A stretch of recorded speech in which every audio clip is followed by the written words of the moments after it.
অনেকেই আছো যে কৃষক বন্ধু যে নতুন ফর্ম যেটা দিচ্ছে কিষাণ মান্ডি থেকে, সেই ফর্মটা ফিল আপ করতে গিয়ে অনেকেই কিন্তু একটা সমস্যায় পড়ছো।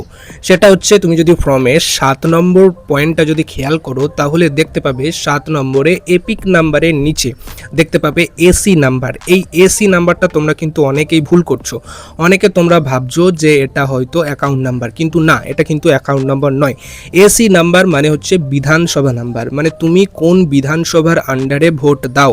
মানে অনেকে আছে, দেখো কেতুগ্রাম আছে 271, কাটোয়া আছে 270। তো এই এসি নাম্বারটা তোমরা কোথায় পাবে? এই এসি নাম্বারটা তোমরা তোমাদের ভোটার কার্ডের পিছনের দিকে দেখবে থাকবে কত বিধানসভা নাম্বার, সেটা কিন্তু লেখা থাকবে। কারো যদি 270 হয় 270 লেখা থাকবে, কারো যদি 271 হয় 271 থাকবে। যার যেরকম বিধানসভা সেরকম কিন্তু নাম্বার থাকবে। এবং আরেকটা কথা, এই বিধানসভা অর্থাৎ এসি নাম্বারের নিচে আরেকটা যেটা লেখা আছে সেটা হচ্ছে পার্ট নাম্বার। এই পার্ট নাম্বারটা তোমরা কোথায় পাবে? এই পার্ট নাম্বার, এবং সেই সঙ্গে বলে রাখি, পার্ট নাম্বারের নিচেই দেখবে সিরিয়াল নম্বর লেখা আছে। তো এই পার্ট নাম্বার এবং সিরিয়াল নম্বরটা তোমরা কোথায় পাবে?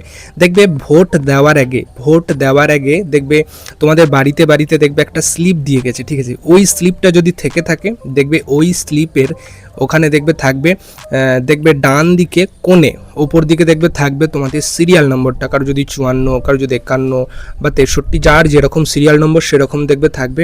এবং ওই যে পার্ট নাম্বার মানে হচ্ছে বুথ নাম্বার, ঠিক আছে? বুথ নাম্বার, কারো ধরো মানে তুমি কোন বিধানসভার আন্ডারে, ধরো কেতুগ্রাম বিধানসভার আন্ডারে তুমি কত নম্বর বুথে ভোট দাও, এটাই জানতে চাইছে।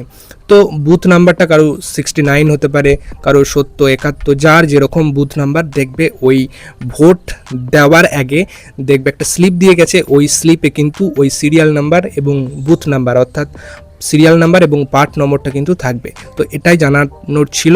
অবশ্যই শেয়ার করে দিও এবং সেভ করে দিও ভিডিওটা।